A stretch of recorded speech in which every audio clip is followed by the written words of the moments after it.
Magandang umaga sa inyong lahat. Ikinalulugod kong ipakilala sa inyo ang isa kong kaibigang nakawiwili na taga New Zealand. Magugustuhan ninyo siyang mabuti kasi hindi siya nakakasawa. Ang totoo, siya ay masayang kasama at maraming bagay na kinawiwilihan.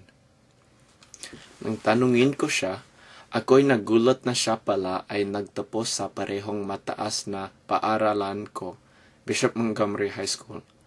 Dahil ako'y natutuwa, tuloy ko pa siya tinanong, anong gagawin mo para magkamit ng Klondike Bar? Wala, wika niya, kasi wala siyang interes sa Klondike Bar. Pero may hilig siya sa laro tulad ng basketball at volleyball. Ang isa pang laro ng gusto niya ay kickboxing. Si Cynthia ay nakikinig sa maraming tipo ng musika. Noong bata pa siya, tinaruan niya ang sarili niya ng gitara at piano.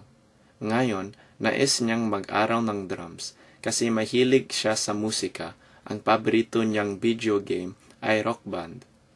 Ngunit sa pagpili ng karera, pipiliin kaagad ni Cynthia ang paggawa ng pelikula kasi iyon ang gusto niyang gawin sa buhay. At yun din ang nakikita niyang kinabukasan para sa kanya.